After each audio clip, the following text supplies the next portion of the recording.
सार सर्वस्व भगवती जगदम्बा जगत माता चंडिका देवी चामुंडा देवी की चरण कमल का ध्यान करते हुए पवित्र श्रावण सोमवार उत्सव में विराटपुर के पवित्र धाम में हम लोग कई दिन से भागवत कथा श्रवण कर रहे हैं।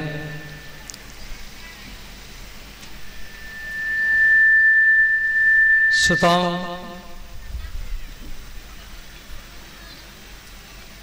श्री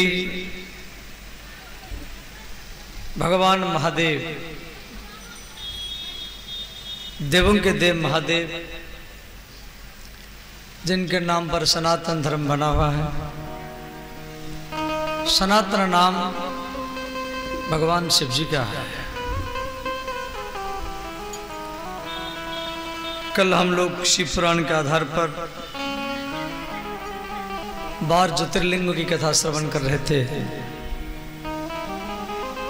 सोमनाथ, रामेश्वर ज्योतिर्लिंग, केदारनाथ ज्योतिर्लिंग, बैद्यनाथ ज्योतिर्लिंग, ओंकारनाथ ज्योतिर्लिंग और घुसमेश्वर ज्योतिर्लिंग की कथा और मल्लिकार्जुन ज्योतिर्लिंग, इन ज्योतिर्लिंगों की कथा हम कल सुन चुके हैं और शेष कुछ रह गया है, उनका कथा आप ध्यान देकर सुने।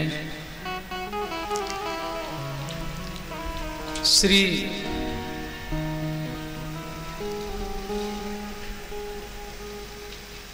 त्र्यंबकनाथ ज्योतिर्लिंग ये महाराष्ट्र के गोदावरी नदी के किनारे में है। गोदावरी नदी नासिक जिला, जहाँ पर लक्ष्मण जी सुपनखा का नाक काटे थे, वहाँ नाक गिरा इसलिए नाम पड़ा नासिक। वहीं पर गोदावरी नदी है। उसी गोदावरी नदी के किनारे में एक त्र्यंबकनाथ ज्योतिर्लिंग है।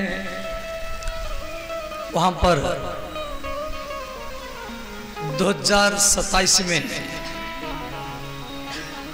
कुंभ मेला लगेगा। वहाँ कुंभ मेला भी लगता है और हमारी सनातन भागवत परिवार का भी वहाँ विशाल टेंट लगेगा इसी श्रावण महीना में 2027 में। उनकी कथा शिव पुराण में दिया गया है। श्री गौतम, ऋषि गौतम और उनकी पत्नी अहल्या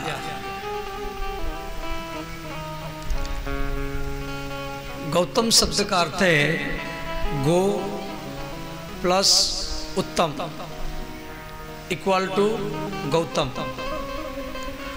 गो माने इंद्रिया, गो शब्द का अर्थ इंद्रिया। जो कानों में शिव जी की कथा, कृष्ण की कथा श्रवण करता है, जिनकी कान का पूजा क्या है? कथा श्रवण करना। देखो, आप जो अगरबत्ती, धूपबत्ती, फूल चढ़ाते हैं, ये सामान्य पूजा है। ये सामान्य पूजा है। विशेष पूजा क्या है? आप जो कान में शिव कथा या भागवत कथा श्रवण कर रहे हैं, शिव कथा सुनने के लिए कोई खजुरिया से, कोई जलसीमा से, कोई रखेता से, कोई विस्पट्टी से, कोई विराटपुर से, कोई कपसिया से, कोई मंगवार से, कई कई गांव से यहाँ लोग आ रहे हैं। और कथा सुनने के लिए आप यहाँ पर आए हैं, तो ये कान के द्वारा आप भगवान का पूजा कर रहे हैं। मैं बोल रहा हूं तो मैं मुख के द्वारा भगवान का पूजा कर रहा हूं। चरण का पूजा क्या है? जब आप इस वर्षा ऋतु में कीच में भीगती हुई कपड़ा में यहाँ पर आते थे, कई दिन लगातार बारिश हुआ, भीगे हुए कपड़ा में बैठते थे, जमीन भीगा हुआ है, ऊपर से भी भीगा हुआ है, तो ये चरण का पूजा है। और मस्तक का पूजा क्या है? सबके सामने झुकना।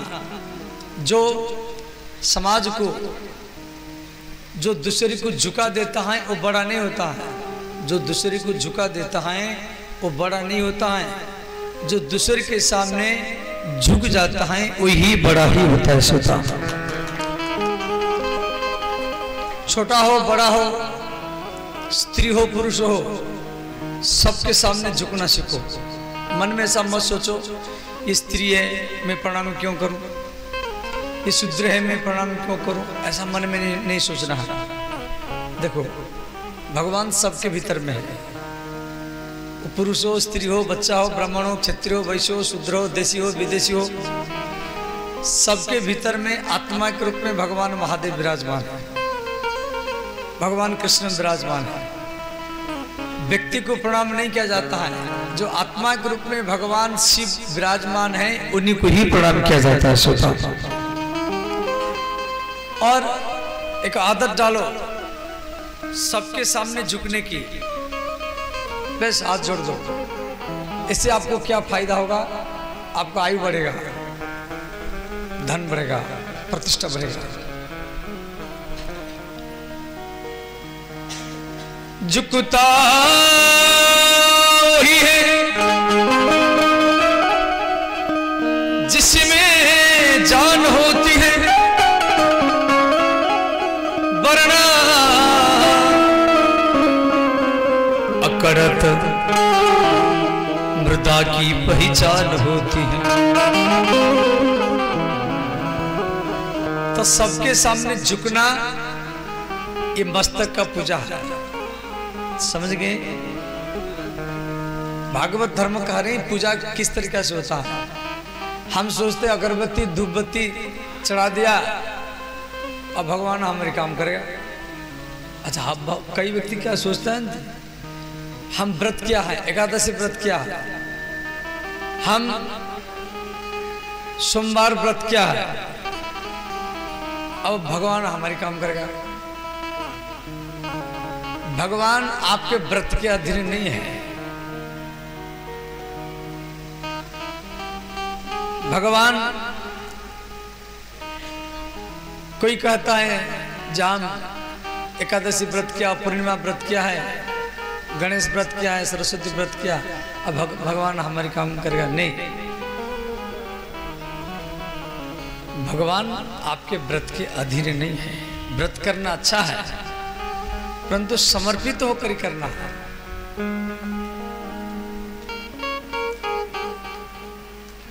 तो उसका पूरा लाभ आपको मिलेगा।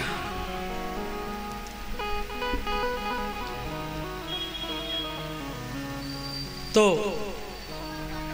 पूजा, आप जो कथा सुन रहे हैं तो कान के द्वारा भगवान का पूजा कर रहे हैं। मैं बोल रहा हूं तो मुख के द्वारा पूजा कर रहा हूं। घर से चलकर के यहां तक आए तो चरण का पूजा है।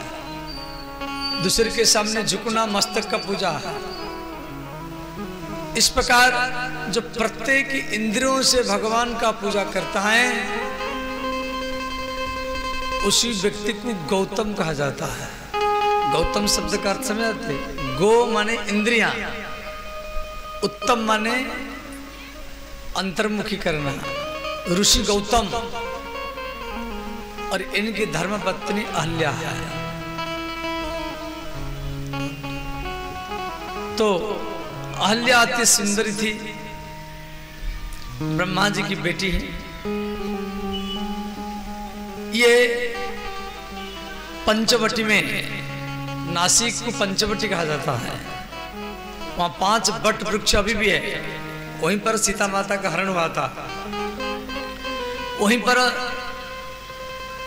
त्र्यंबकनाथ ज्योतिर्लिंग है। हम त्र्यंबकनाथ ज्योतिर्लिंग की कथा सुना रहे हैं। और वहीं पर श्री लक्ष्मण जी सुपर्णखा के नाक काटे थे। वहीं पर लक्ष्मण रेखा भी है। 5 बट है वहां। ऐसे तो बट वृक्ष हर गांव में बट वृक्ष को शिव जी का रूप माना जाता है। बरगद का पेड़ या पीपर का पेड़, उसके लकड़ी को यज्ञ में प्रयोग किया जाता है। तो भारत में कई बट वृक्ष है। जगन्नाथपुर में कल्पवट है, प्रयाग में अक्षयवट है, वृंदावन में बंसी वट है, नासिक में 5 वट है, श्रीलंका में निकुंभिला वट है। तो श्री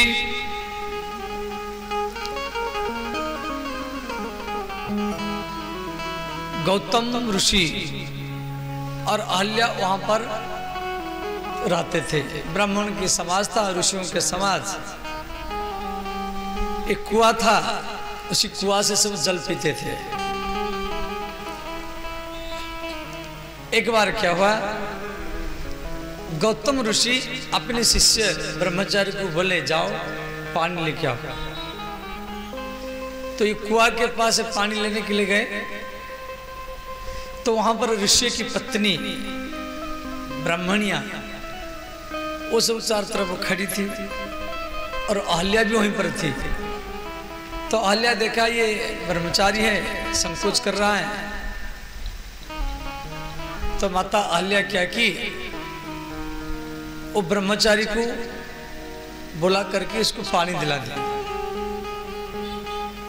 तो ये जितना सब ब्राह्मणी थी वो नाराज हो गई। जहां हम सब लाइन में खड़े हैं, हमको पानी चाहिए, ये अहल्या ब्रह्मचारी को पहले पानी दिला दिया। तो सब ब्राह्मणियां अपने पतिदेव को जाकर के बात बताए जे गौतम और अहल्या को यहां से कैसे भगा जाए। तो जितना सब ऋषि मुनि थे वो गणेश जी का पूजा किए। भगवान गणेश इनको दर्शन दिए। गणेश जी बोले, ब्राह्मणों, ऋषि पत्नियों, बताइए किस लिए आपने मुझे याद किया। तो सब ऋषि मुनि, उस ब्राह्मण लोग थे, ऋषि मुनि थे, बोले हम गौतम को यहां से भगाना चाहते हैं। तो आप एक गौ माता का रूप बना करके जाइए, गौतम के खेत में जाकर के खाइए, चरिए। गौतम यदि आपको भगाने के लिए आएगा तो उस समय आपको मारेगा। तो हम उसके ऊपर गो हत्या का आरोप लगाएंगे। इसी तरीके से उसको यहां से भगाएंगे। गणेश जी बोले ये ठीक नहीं है, आप ऋषि लोग, ब्राह्मण लोग, ये तो ठीक नहीं है। यदि आप कह रहे हैं तो मैं जा रहा हूं। तो गणेश जी क्या किए कि गौ का रूप बना करके गौतम के खेत में जाकर के धान चरने लगे। सब ऋषियों मुनियों के पास में धान की खेती, अभी भी वृंदावन में जितना साधु संत सबके पास खेती होता है, केवल किसान के पास नहीं, साधुओं के पास में भी खेती होता है। तो गौतम ऋषि आए, देखे भाई गैया चल रही है, तो गौतम ऋषि ऐसे हाथ से भगाए, डंडा से नहीं, ऐसे हाथ से भगाए, और वहीं पर गणेश जी मर गए, गैया के रूप में थे। सब ऋषि मुनि मीटिंग किए और गौतम ऋषि को यहाँ से भगाए। बोले देखो आपके द्वारा गोहत्या का पाप लगा है, आपका दर्शन करना ठीक नहीं है, आप यहाँ से निकल जाओ। अब एक व्यक्ति कुटिया बनाया है, खेती है, अब उसको वहाँ से निकाल दिया जाए। अब विराटपुर में आपका खेत है, आपका जमीन है, आपका घर है, और आपको कहा जाएगा यहाँ से निकलो, तो दुख तो होगा। गौतम ऋषि क्या किए, वहां से 5 किलोमीटर दूर पर एक ब्रह्मगिरी है, वहां जाकर के वो रहे। ये सब ब्राह्मण लोग, ऋषि मुनि लोग वहां जाके फिर भगाए, बोले नहीं यहाँ से भागो।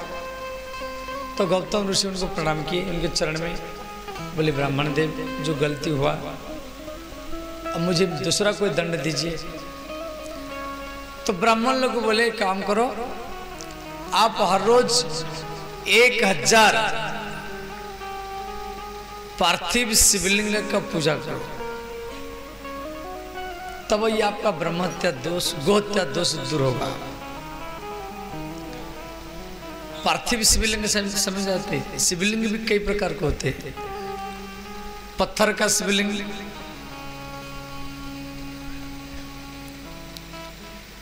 धातु का शिवलिंग, हमारे यहाँ भी व्यास गद्दी में भी शिवलिंग है, ये अष्ट धातु में बना हुआ है।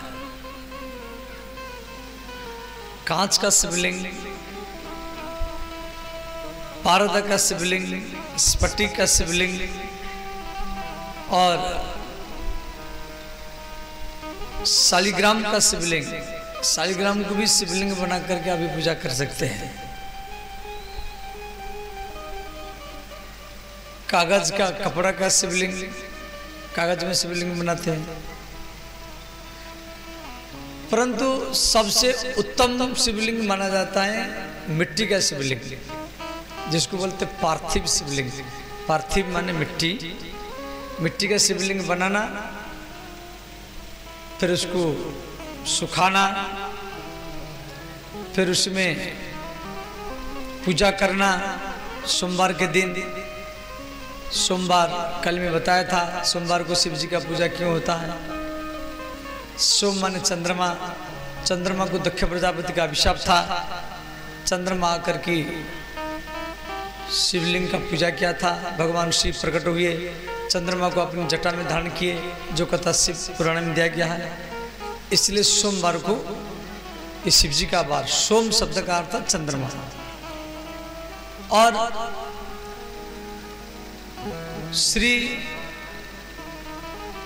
जिसको पुत्र चाहिए, धतूरे के फूल, धतूरे के फल चढ़ाए, बेटी चाहिए सुगंधित फूल चढ़ाए, निरोग चाहिए कन्यार का फूल, कन्यार का फल, कन्यार का पत्ता चढ़ाए, शत्रु के ऊपर विजय पाना है, सरसों तेल, सरसों का फूल चढ़ाए, शांति चाहिए, मीठा गन्ना, गन्ना के रस से घी चढ़ाए, और जिसको भगवान चाहिए, वैकुंठ चाहिए, उस सोमवार के दिन शिवलिंग में बेलपत्र और गंगा जल ही चढ़ाना चाहिए। क्या चढ़ाने से क्या लाभ मिलता है, इस शिवलिंग में शिव पुराण में दिया गया है।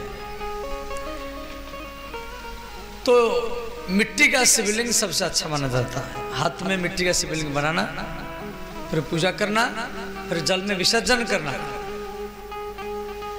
तो गौतम ऋषि 1000 शिवलिंग डेली बनाते थे।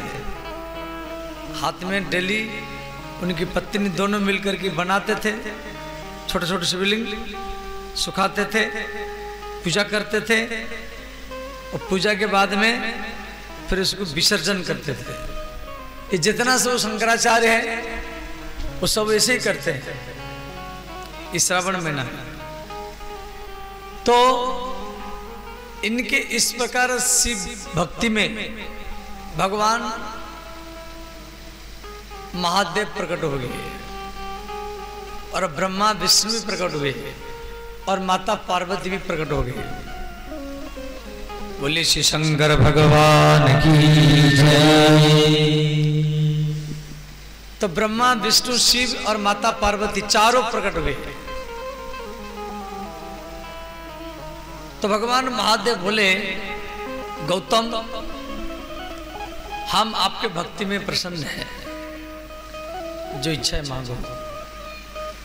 गौतम ऋषि बोले हे महादेव मेरे ऊपर गोहत्या का अपराध है, ये गोहत्या के पाप से मुझे कैसे छुटकारा मिलेगा।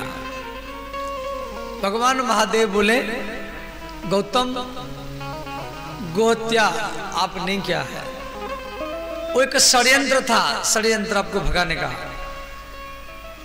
यदि आप आदेश दे तो इन ऋषियों को मैं अभी दंड दूंगा। गौतम ऋषि मना किए। गौतम ऋषि बोले महादेव इन ब्राह्मणों के इन ऋषियों के आशीर्वाद से आप मुझे दर्शन दिया, ये नहीं बोलते तो मैं 1000 शिवलिंग बना करके आपका पूजा नहीं करता। और इन्हीं के कारण देखो जो ब्राह्मण लोग ऋषि लोग इनको भगाए गौतम ऋषि को, और गौतम ऋषि के भीतर में उनके प्रति सद्भाव है, अभाव नहीं है। ऐसे आपका जो विरोध करे, आपका जो निंदा करे, आप उसको एक थपड़ा लगा दिया, ये बलवान नहीं है। बलवान वो होता है जो विरोध करने पर भी, निंदा करने पर भी, जो निंदा विरोध करता है उसके प्रति दया भाव रखता है, उसके प्रति क्षमा भाव रखता है, वही सच्चा बलवान होता है और उसी के भक्ति भगवान ही स्वीकार करते हैं। आपका अड़ोसी पड़ोसी आपका विरोध करे, निंदा करे, आप मत करना।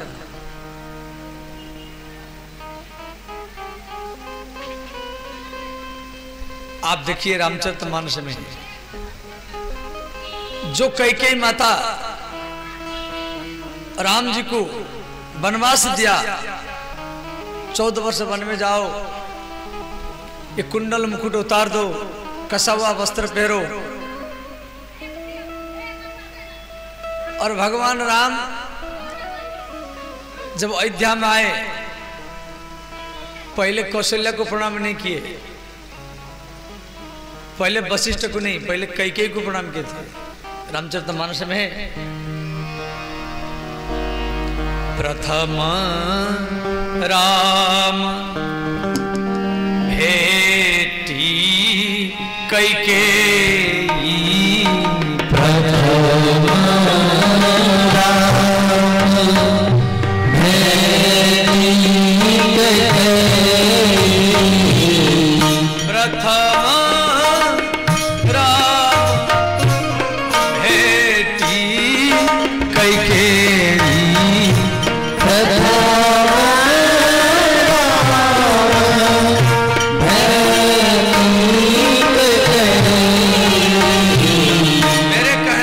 ध्यान देना, कोई आपका निंदा करे, विरोध करे, आप उसका निंदा विरोध मत करना। कोई गाली दे, आप गाली मत देना। आपको उसके प्रति दया भाव रखना, क्षमा रखना। आप भगवान को सबसे जल्दी प्रिय होंगे। पूजा करने से भगवान इतना जल्दी नहीं मिलेंगे। आप उसके प्रति दया भाव रख लेंगे, क्षमा भाव रख देंगे, तो भगवान महादेव जल्दी प्रसन्न हो जाएंगे। प्रथम राम भेटी कैकेयी, प्रथम राम भेटी कैकेयी, श्री राम जय राम जय जय राम,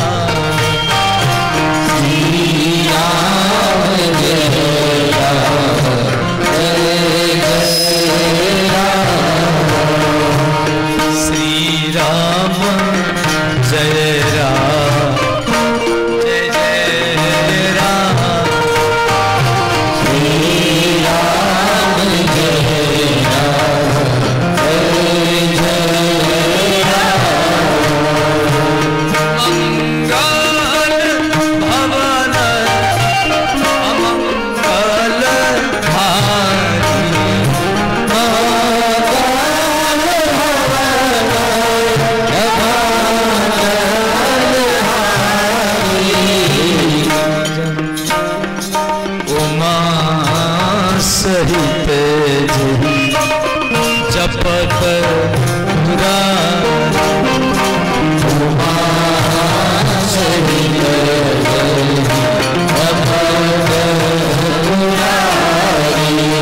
हर हर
हमारी वरिष्ठ बुजुर्ग लोग आए हैं, इनके लिए खूब जोरदार से करतल का स्वागत करें। इनसे मंच की शोभायन है। हम तो 5 दिन से इनके इंतज़ार कर रहे हैं। कुछ बोलेंगे, बोलिए।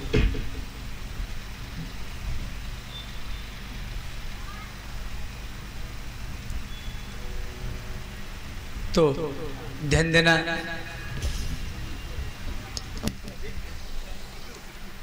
श्री, हाँ मेरी चर्चा थी, आप अगरबत्ती धूप बत्ती फल मूल चढ़ा कर की जितना भगवान को प्रसन्न करेंगे, जिंदगी चला जाएगा तो ही भगवान इतना जल्दी प्रसन्न नहीं होंगे। प्रसन्न कैसे होंगे? न जो कोई आपका निंदा करे, विरोध करे, फिर भी आपके भीतर में उसके प्रति दया भाव है, क्षमा भाव है, श्रद्धा भाव है। और ये गुण जब आपके भीतर में आने लगेगा तो आपके ऊपर समझना महादेव जी का कृपा चालू हो चुका है। तो गौतम ऋषि शिव जी को बोले, महादेव ये ऋषि लोग मुझे भगाए, अच्छा किए, और यही लोग मुझे बोले डेली 1000 शिवलिंग, मिट्टी का शिवलिंग बनाओ, पूजा करो। तो इनके कारण मैं पूजा किया तो आप मुझे दर्शन दिया। भले ये मुझे निकाल दिए, परंतु आप इनको दंड मत दीजिए। भगवान श्री प्रसन्न हो गए। बोले गौतम, अब हम आपके ऊपर बहुत प्रसन्न हैं, बताइए। गौतम ऋषि बोले, महादेव मेरे द्वारा एक गैया का हत्या हुआ है, इसी गोहत्या के पाप से मुझे कैसे छुटकारा मिले? तो भगवान शिव गंगा को बुलाया। बोले गंगे यहां पर आओ। और शिव जी ये गौतम ऋषि को नवाओ। तो माता गंगा गौतम के ऊपर जल की वृष्टि किया और उसी नदी का नाम पड़ा गौतमी गंगा, जो महाराष्ट्र में नासिक जिला में है। ध्यान देना है। भगवान महादेव के सामने श्री गौतम ऋषि सब गैया को लाए। जितना सब ऋषि मुनि ब्राह्मण लोग गौतम ऋषि को भगा दिए थे गोहत्या के पाप के कारण, सबको गौतम ऋषि गोदान किए। प्रत्येक ऋषियों को एक एक गैया दान किए शिव जी के सामने। तो गोदान करके गोहत्या के पाप से बरी हुए, बरी माने छुटकार, बरी शब्द का अर्थ छुटकार, गोदान करके बरी हुए, छुटकार हुए, इसलिए उस नदी का दूसरा नाम पड़ा गोदावरी। पहला नाम उसका नाम है गौतम गंगा और दूसरा नाम है गोदावरी। तो श्री भगवान महादेव गंगा को बोले देवी आप यहीं पर रहो। गंगा बोली हे महादेव आपकी तो आदेश मेरे लिए सिरोधार्य है, तो मैं तो रहूंगी परंतु आपको भी रहना पड़ेगा। भगवान शिव बोले हम भी रहेंगे। तो वहां पर ब्रह्मा और विष्णु भी खड़े हैं और माता पार्वती भी खड़ी है। तो ब्रह्मा और विष्णु बोले यदि महादेव यहाँ रहेंगे तो हम भी रहेंगे। माता पार्वती बोली हम भी, मैं भी रहूंगी। तो माता पार्वती एक योनि का रूप बनाई और भगवान ब्रह्मा विष्णु शिव तीनों लिंग का रूप बनाए। एक योनि में 3 लिंग हैं, इसलिए नाम पड़ा त्र्यंबकनाथ। त्रय, त्रय माने 3, त्रय शब्द का अर्थ 3। त्रयेण सह अम्ब, अम्ब माने पार्वती, अम्ब शब्द का अर्थ पार्वती।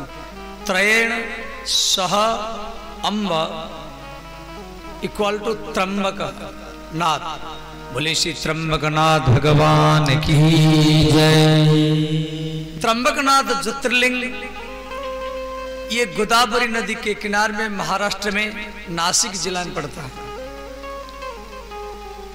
मैं कल भी बताया था भारत में ये 2 शिवलिंग है, एक तो ज्योतिर्लिंग है त्र्यंबकनाथ और एक सिंहेश्वर है। सिंहेश्वर तो ज्योतिर्लिंग में नहीं है परंतु शिवलिंग में है। इनकी कथा भी शिव पुराण में दिया गया है। ये ब्रह्मा विष्णु और इंद्र के द्वारा सिंह गढ़ा गया था। मैं कल इनका कथा सुना चुका हूँ। श्रृंगी ऋषि इनका पूजा करते थे और वहाँ कभी आप श्रृंगेश्वर महादेव जाएंगे, वहाँ भी हम एक बार भागवत कथा किए हैं। तो वहाँ भी जो शिवलिंग है वो 3 भाग है। आप ढंग से जाके देखेंगे तो मालूम पड़ेगा। ऐसे जल चढ़ाया, पत्ता चढ़ाया और भागा, ऐसे मालूम नहीं पड़ेगा। बहुत लोग ऐसे करते, धक्का मुक्का में जाते हैं। अब वहाँ इतना समय कहाँ देखने के, थोड़ा बेटाई में जाना पड़ेगा। आज सोमवार हो गया, कल जाइए, मंगलवार को, बुधवार को जाइए जहाँ भीड़ ना हो, उसी टाइम में जाओ। भीड़ का सेवा है, भीड़ से दूर रहना। चैतन्य महाप्रभु जितना भी बड़े बड़े संत भीड़ में नहीं जाते हैं, वो एकांत में जाते हैं। अभी भी कृपालु महाराज जी हमारे गुरु जी हैं या प्रेमानंद महाराज जी हैं। भीड़ का सेवा है, भीड़ से अलग दूर रहना है। वो तो भीड़ है, फिर आप जाके भीड़ करें। तो एकांत में जाएंगे, ढंग से दर्शन करेंगे, पूरा 3 भाग आपको दिखाई देगा जो शिव पुराण में दिया गया है। तो त्र्यंबकनाथ ज्योतिर्लिंग जो है ये पानी हरदम निकलता रहता है उसमें, और कभी कभी आवाज भी करता है। जैसे देश में कोई संकट आया तो धुआं निकलेगा, तो वहां के पंडा पुजारी क्या करते हैं, एक खप्पर में दूध दही भर कर के उस शिवलिंग को ढकते हैं। हम बोले भाई ऐसे क्यों करते हैं? बोले बाबा जब देश में कोई संकट आता है तो हम ऐसे, कोरोना महामारी के समय में ऐसे किए थे लोग। और इस प्रकार त्र्यंबकनाथ जिससे महामृत्युंजय मंत्र का प्रकट हुआ, ओम त्र्यंबकम यजामहे सुगंधि पुष्टि वर्धनम उर्वारुक बंधनात् मृत्युर्मुक्षमामृतात्। श्री भगवान मार्कंडे के मुरकुंड ऋषि के पुत्र मार्कंडे, मुरकुंड ऋषि उनके पुत्र का नाम है मार्कंडे ऋषि। ये शिव पुराण की कथा है। तो मार्कंडे ऋषि को मात्र 6 वर्ष का आयु था। बहुत सुंदर थे, 2 साल 3 साल 4 साल बीत गया, 5 साल बीत गया, इनके पिताजी इनको देख कर के रोते थे। इतना सुंदर बालक है और 6 साल में मर जाएगा। तो ऋषि मार्कंडेय को उनके पिता बोलते थे, बेटा तू घर छोड़ के चला जा, तू शिव जी का आराधना कर। तो मार्कंडेय ऋषि जंगल में एक शिवलिंग, मिट्टी का एक शिवलिंग बनाए और शिवलिंग बना करके और पंचाक्षर ओम नमः शिवाय मंत्र का जाप करना, दूध दही पंचामृत और बेलपत्र आदि आदि चढ़ाना और इस प्रकार पकड़ करके ओम नमः शिवाय ऐसे जाप करते थे। जैसे 5 वर्ष हो गया, 6 वर्ष, तो स्वयं यमराज आ गए, मृत्यु के देवता यमराज। बोले बालक इस शिवलिंग को छोड़ो, आपका मृत्यु का समय आ चुका है। अब ये ऐसे ही पकड़ करके नमः शिवाय जाप कर रहे हैं। अब मृत्यु का जो स्वरूप बड़ा विलक्षण होता है, बच्चे तो देख कर घबरा जाएंगे। तो उस समय उस शिवलिंग से महाकाल प्रकट हो गए। बोले श्री महाकाल भगवान की जय। महाकाल भगवान शिव जी का नाम है। तो महाकाल भगवान बोले, देखो काल ने कहा, काल माने मृत्यु, मृत्यु के देवता काल ने कहा इसका उम्र पुर चुका है, मैं इसको लेने के लिए आया हूं। भगवान बोले ठीक है, आप काल है और हम काल के काल महाकाल है। अब ये बालक मरेगा नहीं, ये सदा सदा के लिए अमर बन करके रहेगा। तो श्री मार्कंडेय ऋषि अमर भी है, उनका मृत्यु नहीं होता। ये कथा भागवत में भी है और शिव पुराण में भी है, दोनों पुराण में कथा है। तो ऋषि मार्कंडेय के द्वारा आराधित शिवलिंग का नाम पड़ा महाकाल ज्योतिर्लिंग, जो उज्जैन में शिप्रा नदी के किनारे में है। उज्जैन में शिप्रा नदी है, वहां भी गर्मी के समय में कुंभ मेला लगता है। 2028 में लगेगा, 2027 में नासिक में कुंभ मेला लगेगा और 2028 में उज्जैन में लगेगा। वहां भी भागवत सनातन परिवार का बहुत विशाल खालसा लगता है। और तो शिप्रा नदी बहुत सुंदर है, उसके किनारे में ये महाकाल ज्योतिर्लिंग है। कभी आप जाकर के दर्शन करना, बहुत सुंदर है। वह नित्य प्रति भस्म आरती होता है। शिव जी को भस्म आरती बहुत प्रिय है। अच्छा, मैं सोचा शायद कोई हवन कुंड का भस्म की आरती करते होंगे। नहीं, चिता भस्म, कोई स्मशान में मरेगा उसको जलाया जाएगा, उसकी शरीर से जो भस्म बनेगा उसी में ही आरती होता है। डेली ताजा भस्म आता है, ये नहीं एक बार भस्म ले आए महीना भर आरती करते रहे। हर रोज कोई मरेगा, हर रोज भस्म आएगा, हर रोज महाकाल ज्योतिर्लिंग का आरती होगा। भगवान शिव जी को भस्म बहुत प्रिय है। एक व्यक्ति ने पूछा, बाबा आप भस्म क्यों लगाते हैं? शिव जी बोले, भैया जिस शरीर को व्यक्ति सजाता है, जिस शरीर को व्यक्ति इतना सजाता है, कपड़ा पहनाता है, खिलाता है, वो शरीर वो देह एक ना एक दिन भस्म होने वाला, राख होने वाला है। इसीलिए हम भस्म ही लगाते ही भरते जुटा। शरीर का 3 गति है, जलाएंगे तो राख बनेगा, जमीन में गाड़ेंगे तो कीड़ा बनेगा, ऐसे बाहर में फेंकेंगे तो कुत्ते सुगर खाएंगे तो उनका मलपुत्र बनेगा। तो इसे अनित्य शरीर में भगवान को प्राप्त करना यही शरीर का हेतु है। तो श्री महाकाल ज्योतिर्लिंग की कथा शिव पुराण के आधार पर आप संक्षेप में श्रवण किया।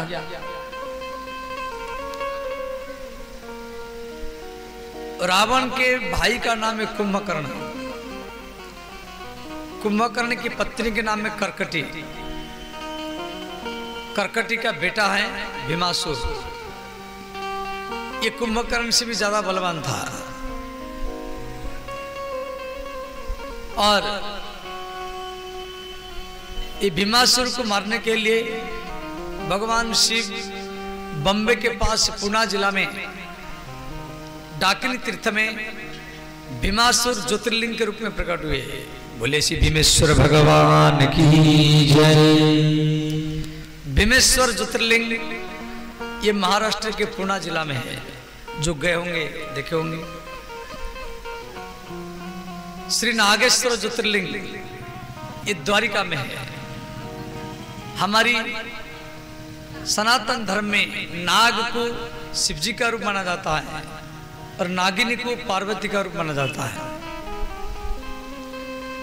इसीलिए कोई घर बनाओ या नींव रखो, नाग नागिनी को भी स्थापन किया जाता है।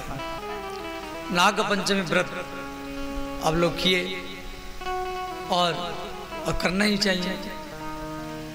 हमारे सनातन धर्म में नागों की पूजा होता है। ऋषि कन्या, नाग कन्या, देव कन्या, विष कन्या, मत्स्य कन्या।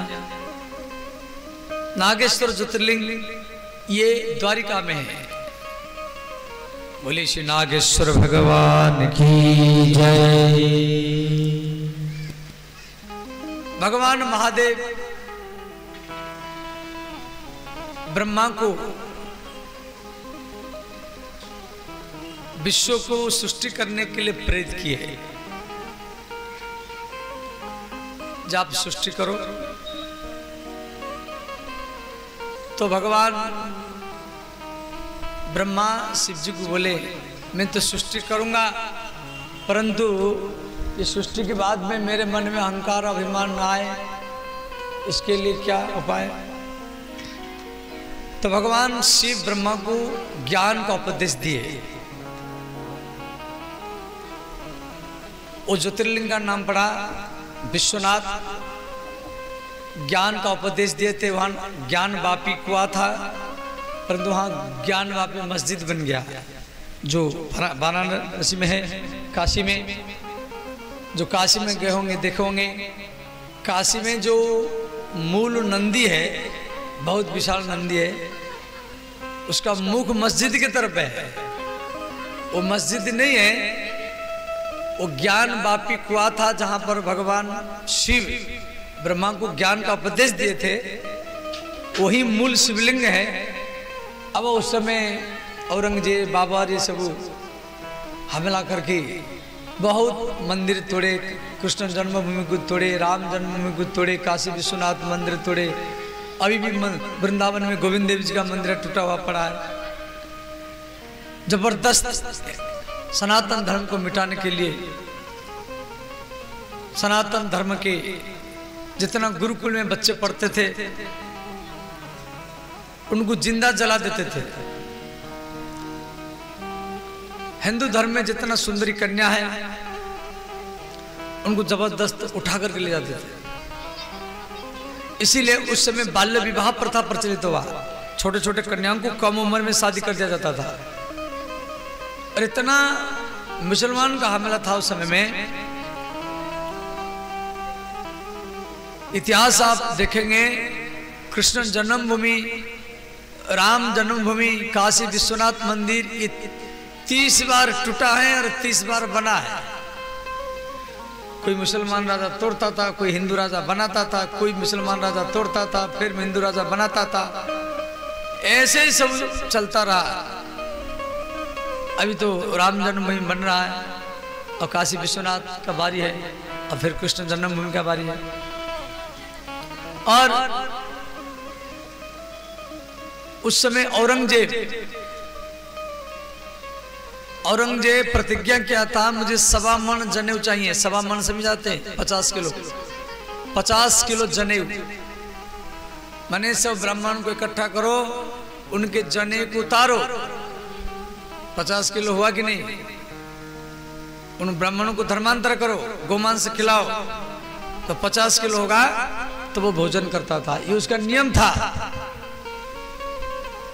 अब 50 किलो जनेऊ इकट्ठा करना, आपके विराटपुर के ब्राह्मण, गुलमा के ब्राह्मण, सीमापुर के जलसीमा के ब्राह्मण, खजुरिया के ब्राह्मण, मंगलवार के ब्राह्मण, इस सब को इकट्ठा करो, इलाका के ब्राह्मण को इकट्ठा करो, उनके जनेऊ उतारो, तराजू में तौलो, तो भी 50 किलो नहीं होगा। इतना ब्राह्मणों को वो जबरदस्त हर रोज धर्मांतर करता था। अब ब्राह्मण लोगों को भयभीत होकर कि भाई बचना है, वरना वो काट देता था मस्तक, उस सबके सामने काट देता था। गुरुकुल में ब्राह्मण के बच्चों को जिंदा जला देता था। अब ब्राह्मण लोग को भयभीत होकर के बचना है, चलो कैसे तो बच्चे पहले जाने उतारो, कुछ मुसलमान बन के रहो। ऐसी स्थिति था उस समय में।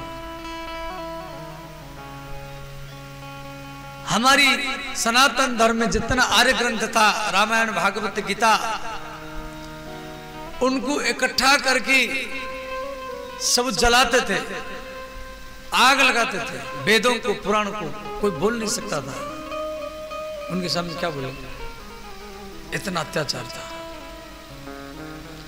शादी विवाह सब बंद, लालटेन लेकर के शादी करने के लिए जाओ, 2 व्यक्ति जाएगा, कोई भी मंदिर में जा नहीं सकता। वो कुंभ मेला बंद कर दिया गया था। जो सनातन धर्म का मुख्य मेला कुंभ मेला है, प्रयागराज, नासिक, उज्जैन, हरिद्वार, कोई जा नहीं सकता। जाएगा तो उसको बहुत टैक्स, कर वसूल करता था।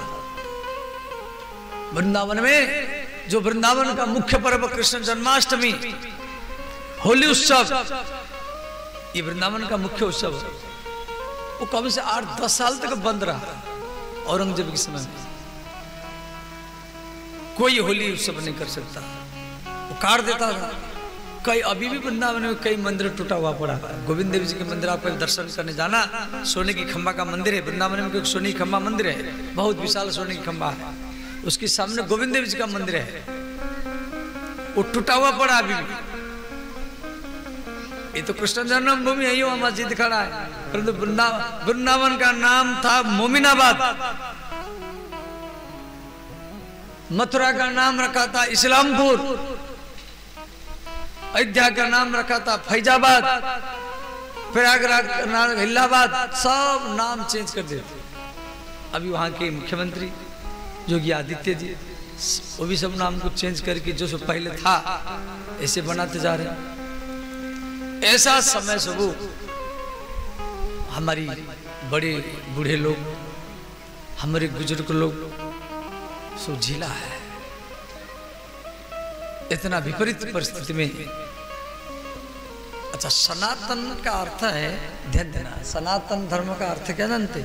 सनातन माने जिसको मिटाने से न मिटे, जिसको मिटाने से न मिटे उसी धर्म को सनातन धर्म ही कहा जाता है। सनातन धर्म के ऊपर बहुत हमला हुआ है। तुर्की लोग, खिलजी वंश, मुगल को वंश, तुगलक वंश, सुल्तान वंश, सब हमला किए, 700 साल तक शासन किए। तुर्की देश से लोग आए, अफगानिस्तान से आए, अरब देश से आए, सब अपने आप सोमनाथ मंदिर भी लूटे। इसको इतिहास में आप पढ़ोगे, महमद घोरी, महमद गजली, कैसे मंदिर को सब तोड़े अंग्रेज लोग, परंतु ये सनातन धर्म फिर भी नहीं मिटा। जो इटरनल ट्रूथ हो, सनातन नाम भगवान महादेव का, भगवान कृष्ण का, अहो भाग्यम, अहो भाग्यम, नंद गोप ब्रजौ का सनम, यन मित्रो पूर्णानंदो पूर्ण ब्रह्मम सनातनम। ये भागवत का श्लोक। तो सनातन नाम श्री कृष्ण का,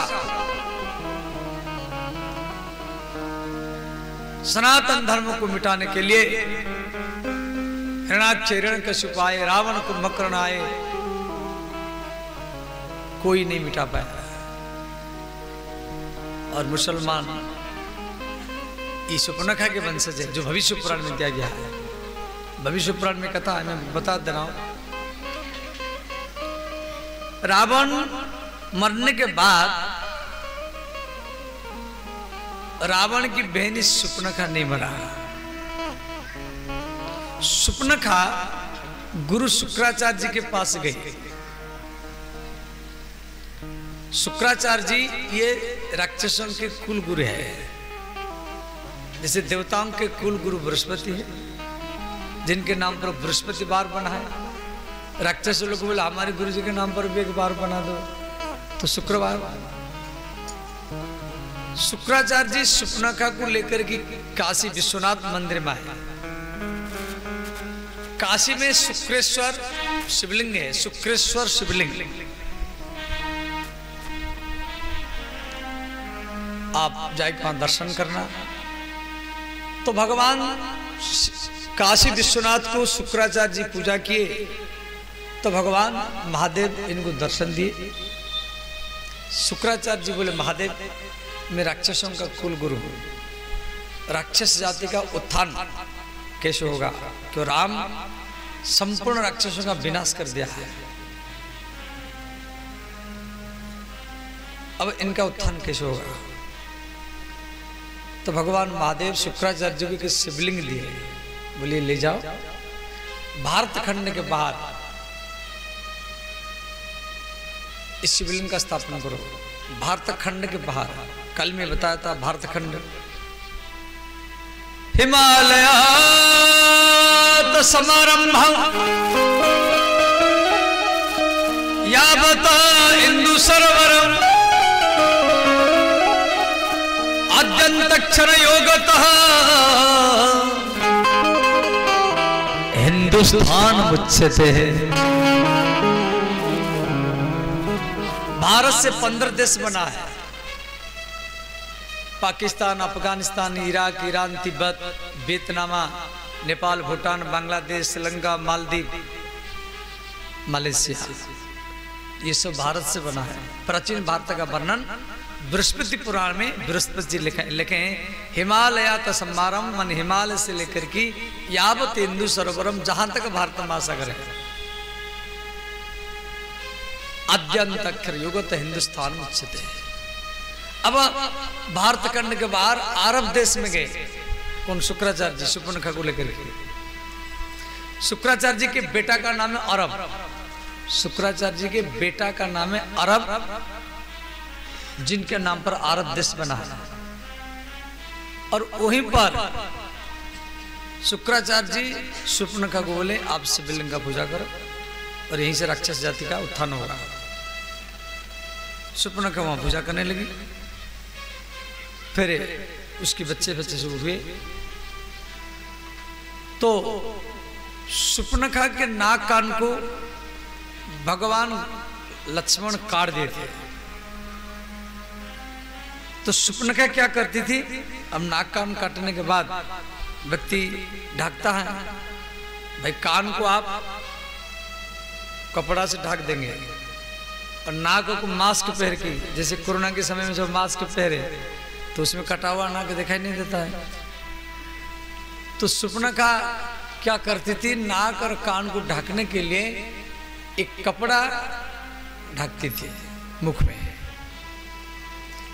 तो इसलिए मुस्लिम सभ्यता में जो माता लोग होती हैं वो हरदम कपड़ा ढकती है।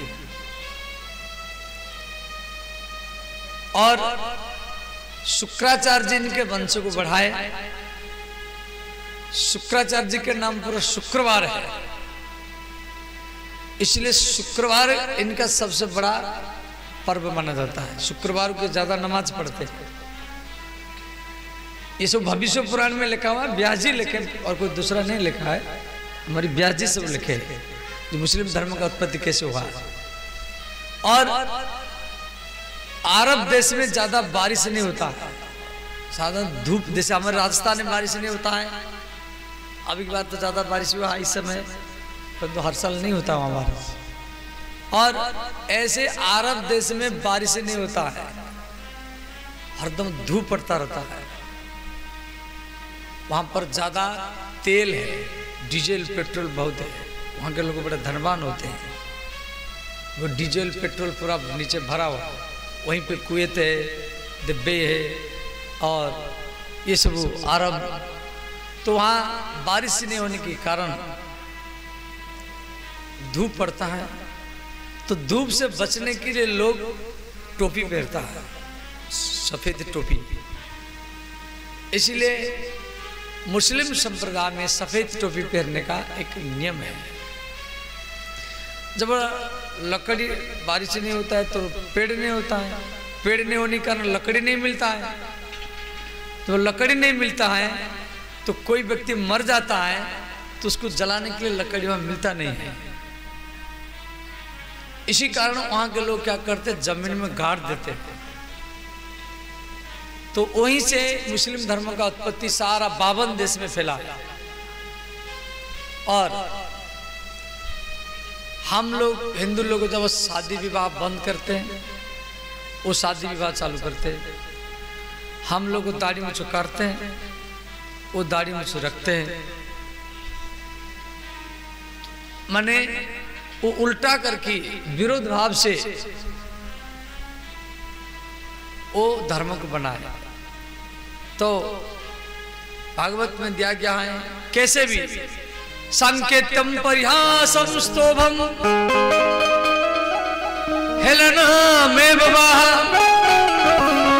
माने भाव से अभाव से विरोध भाव से कैसे भी आप भगवान का याद करें, आप भाव से अभाव से विरोध भाव से कैसे भी महादेव का याद करें तो भी आपका सदगति ही होगा। अरे विरोध भाव से तो कैसे भी भगवान का याद कर रहे हैं, तो उस सनातन धर्म का विरोध करके याद करते थे। हम सूर्य को पूजा करते तो चांद को पूजा करते हैं। तो इस प्रकार भगवान महादेव श्री विश्वनाथ की कथा हम लोग श्रवण कर रहे हैं। हर हर